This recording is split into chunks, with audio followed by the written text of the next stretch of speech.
Deixa eu fazer um resgate aqui, irmão. Faz aí. Só pra gente voltar aqui na cronologia da Tô coisa mandando aqui. beber água na xícara pra fazer o charme. Aqui, não, irmão, beba do jeito que você quiser.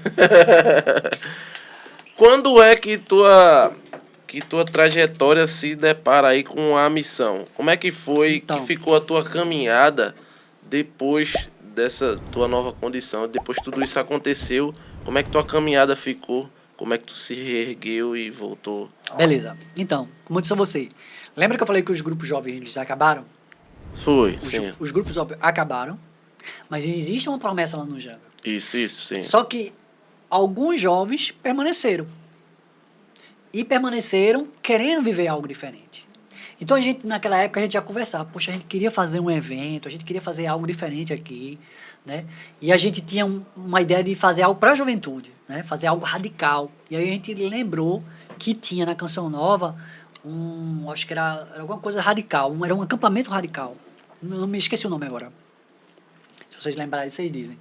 E a gente tinha essa vontade de fazer. Então, uns remanescentes do Rio Grande do Sul Rei, outros do Shalom, outros de outros grupos. Foi na época também que começou a chegar gente que era do setor ou de outros setores para lá, né? Então tinha o João Henrique, que era da parte de Rio Doce, a Banda São Francisco, a base da Banda São Francisco todinha estava vindo para o Janga, que se mudaram para morar, Rodrigo, Fabinho, o pessoal estava vindo para lá, para o Janga, e iriam agora fazer parte da paróquia. Então a gente começou aquele movimento ali, né? Só que, tipo, eu fiquei doente, né? Eu fiquei doente, foi na época que ia ter até a Jornada Mundial da Juventude, né? Que aqui no Brasil. 2013, sim. Não é isso? Eu iria, mas eu adoeci, eu não pude ir. E esse grupo foi, que era justamente esse grupo, que a gente estava se reunindo nas casas. A gente se reunindo e rezando, e Deus dizendo, ó, vai ter algo diferente aqui, vai acontecer algo diferente aqui. E a gente rezando, mas a gente não sabia o quê. O que era? Não tinha ideia do que seria. Tá? E aí, teve a jornada, esse pessoal foi e voltou com esse chamado. Disse, olha, a gente rezou, porque eu não pude ir, mas eles foram. E eles disseram, ó, Deus pede a gente uma igreja em saída. Fora da igreja. Algo que, além dos muros da igreja. Algo que ultrapasse. Não é aquela coisa de você ter um grupo e a juventude vir. É algo para a gente ir para a juventude. Sim. E esse foi a ideia inicial. Nessa época, mesmo doente, Deus me fez um chamado. Eu sempre falo isso no meu testemunho, né? Eu sempre preguei na JC. Até hoje eu prego na JC. Desde que eu fiz, do ano seguinte eu já estava pregando, até hoje. E o núcleo do EJC chegou para mim e disse, a gente queria que tu continuasse pregando para a gente. Mas a gente entende tua condição. Então eu estava de fralda, na época. Estava de fralda. Estava com a escara. Estava sobre o peso, por causa estava muito inchado. Né? Ainda não sabia usar a cadeira de roda ainda. Entendi. Então, era recente, né? Muito recente. Foi 2013 para 2014. Foi 2014 que teve a JC, tua adaptação ainda, todo esse processo. E eu sempre, foi muito marcante, isso me marcou e eu sempre falo, sempre repito. Quem escuta meu testemunho sempre vai escutar isso. Né? Porque Deus dizia assim para mim, Serginho, quando tu andavas, eu pedi para tu ser a minha boca, ser a minha voz. Agora que tu não andas, eu te peço, continua sendo a minha voz, porque agora eu serei as tuas pernas. E isso está gravado no meu coração, e eu fui. Então eu disse, eu vou. Mesmo com dor, com tudo, eu fui. E até hoje eu não parei. Eu acredito que hoje eu sou mais chamado porque eu estou na cadeira de roda do que se eu estivesse andando. E eu acredito muito nisso. Entendi. Sabe? Muito, muito, muito mesmo. E Deus tem me levado para caminhos que eu nem imaginava que eu ia chegar. Nem imaginava. E aí, este grupo, que era o grupo Se Reunia das Casas, que foi para a Semana Mundial da Juventude, volta, a gente se reúne e decide fazer um encontro, que é o acampamento, o alvo, que na época nem tinha esse nome ainda, era um acampamento jovem, um acampamento radical. Os meninos me chamaram para fazer parte do núcleo deste acampamento, mas eu estava passando por um processo particular na época, e eu preferi, para não prejudicá-los, não entrar. Eu disse, eu vou ajudar, Mas não vou ser mas não vou ser do coordenação, né? núcleo porque, primeiro que ia ser difícil, eles tinham que estar correndo, indo atrás, tudinho, né? Então, na parte espiritual, eu tô aqui.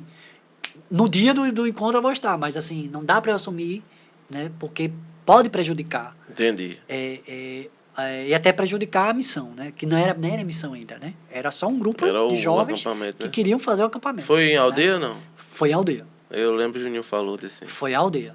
E Chuva aí, que Deus dá. foi, cara, meu Tô irmão. lembrando agora. Ele falou. Gente, foi. E tem gente tem isso. Eu acho que ele falou aqui, né? Que a gente vai fazer um evento do alvo, o sol tá aberto. Evento do alvo, choveu. Mas foi chuva, meu irmão. Foi chuva e água, foi água. Eu não conseguia sair da casa. Eu só saí para pregar, que foi o aberto, e mesmo assim na chuva, o menino segurando lá um guarda-chuva, chuva rolando, o pessoal tremendo de frio lá, e a gente pregando, né? Que disposição, irmão. Foi. Deus abençoe essa garra aí. E foi muito, cara, e marcou muito. Todo mundo lembra desse primeiro acampamento. Quando a gente volta, estes jovens que fizeram o acampamento pedem um acompanhamento. Esse cara, a gente precisa ser acompanhado, a gente quer ser formado. Entendi. E a gente entendeu que ali tinha um chamado. Que precisava de uma continuidade, né? Que Senão precisava de fica continuidade e não solto. ficar só no acampamento. E aí, o padre disse, o que é que vocês estão esperando? Né? O que é que vocês estão esperando? Qual o medo? Porque na época era padre Fábio Paz, que está em Casa Forte. Aí o padre disse, o que é que vocês estão esperando? Não tem mais o que esperar. Se lance. E eu abraço vocês. Né? E aí, se você quiser saber muito mais aí da missão com surgir, volte aí nos podcasts, procure. Isso, né? Juninho O tá de lá. Juninho, você vai saber a história da missão por completo. A Gênesis tá lá. Né? Vamos fazer essa merchandising. Mas aí entra a minha parte da missão. Né? Porque aí eu entro como membro. Né? Por que eu não entrei direto? Eu fui casado na igreja. Né? Eu achava que era casado na igreja, na realidade. Acho que é melhor falando sobre isso. Sei. E, na realidade, esse casamento ele não era válido.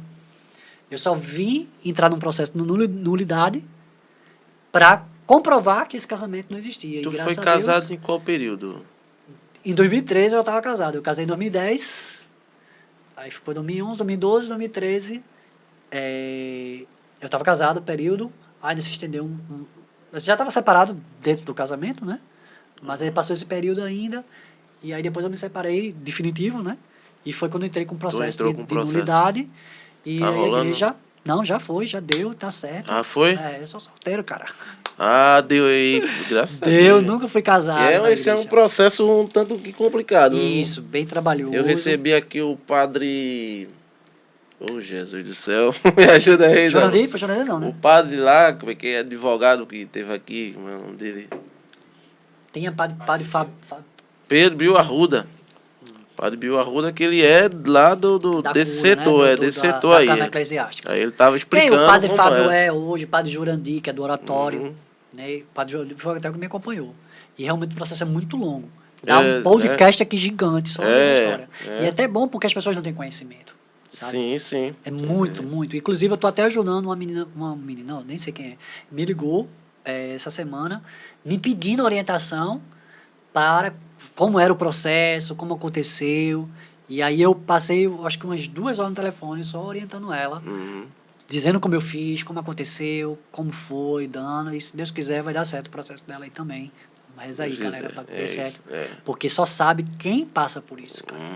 É pesado demais, porque na minha cabeça, eu era casado, entendeu? Eu era casado. Então, o tempo todo você tinha aquilo, né? Não posso vacilar, né? Não posso perder a Eucaristia, não posso me envolver com ninguém, né? Não posso envolver ninguém nessa confusão. Então, isso era muito pesado, muito pesado. E aí, graças a Deus, deu certo, né? Então, graças a Deus, a nulidade saiu, tudo certinho. E por isso eu não entrei de cara assim no núcleo da missão. Talvez eu fosse até, se eu tivesse, talvez eu até poderia ter sido hoje do conselho da missão, talvez, não sei, né? E aí se forma um conselho, mas eu não fiquei nesse conselho, eu fiquei ajudando a missão, né? Que o conselho é formado por Rivaldo, Juninho, né? Sim. A esposa dele e outras pessoas lá que fazem parte. E aí eu começo a junto, porque aí teve o chamado, a gente define o nome, né? Que o nome era do acampamento, né? Acampamento Alvo, que era Era o para nome do levar, acampamento, né? Acampamento Alvo, e aí o padre diz, não, cara, o nome de vocês é o alvo, vocês são a missão. E aí a gente decide ser missão, e aí começa toda a história com a Missão Católica Alvo, com o nosso principal evento, que é assim, mais conhecido. Eu digo o principal evento que é mais conhecido, mas não é o Sim. principal. O principal são as células, no meu entender, são as células. Que é ali que você está com a juventude, é ali que você está com as pessoas. Sim, É ali que sim. você está cara a cara, que você acompanha. E que tá plantando, né? É. Ali que tá Mas assim, como a gente sementinha. é muito novo, né, a gente está no início, então a gente vai passar por muitas transformações. O que vai ser mais adiante, eu não sei. Né? Hoje, Deus está me chamando, está na missão, e a dar meu testemunho, né? O pessoal é pregador, mas eu gosto de contar a história. Eu digo que eu venho contar a história e falar de Jesus. Eu Isso, me né? coloco nessa situação. Mas a minha até brinca, o pregador, não sei o quê, tira muita onda, é só... Ele vai revelar os seus pecados. ele vai revelar os seus pecados, essas coisas e tal. Enfim. E aí começa a minha caminhada na missão. E aí quando eu sou chamado, né? Vou pregar, vou dar testemunho. E fora os eventos que a gente tem, que a gente também organiza, as atividades que a gente organiza. E aí, seguindo, isso foi basicamente isso. Lá da infância, passando pela doença, mesmo nessa condição, dentro do possível, a gente vai dando o máximo por Jesus.